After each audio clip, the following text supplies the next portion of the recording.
The iconic hospital scene from The Last of Us Part 2 has finally happened in The Last of Us Season 2 with Episode 5. We are going to be talking about spoilers, so this is going to be your spoiler warning. Now, I will say, this scene was done, honestly, amazingly. There was probably like one thing I wasn't a huge fan of, and that one thing that really bothered me was having Nora explain why Abby did it, and the fact that Joel was the one that unalived Abby's father and trying to humanize Abby. I think they should have done this where they show us Abby's perspective next season so that we can kind of get to know the character and she gets humanized through the eyes of the screen as we watch her on her journey rather than just explaining everything to us. And that's kind of the major thing they're doing in the season. They're explaining way too much to us rather than just showing us. However, I will say I really like the scene overall because it's something that's pulled straight out of the game. Almost exact same dialogue from when Ellie finds Nora and then when they go on their run. Like a really cool moment where they do have everything going on, having that chase scene. Even though it's not exactly like the game, it still has that stakes of Ellie being chased down by the wolf soldiers and trying to find Nora. And then the other major change they made here, Ellie grabs Nora after coming to a dead end,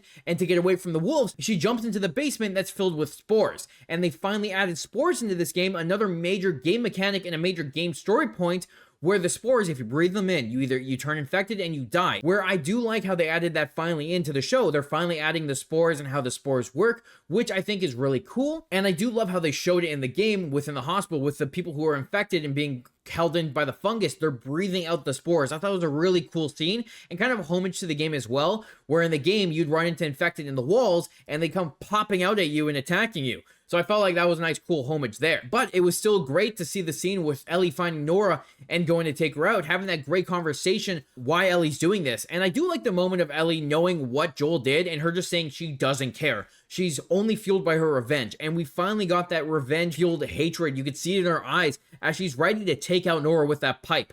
And I love that they finally got to this point because it's something we've been missing. It's that revenge-fueled Ellie, something that happens the day after Joel dies. I hate that they never had that in the episode, in the show, and now we're finally there, which I'm hoping we're going to get more of that tunnel vision where she's only looking for revenge going forward. But now we have one friend down and many more to go, and I'm looking forward to seeing how they start taking the rest of Abby's friends out and how they portray the story, and I'm hoping they take any of our criticisms from this season and kind of fix it in season 3. What did you think about the hospital scene with Nora in this week's episode of The Last of Us?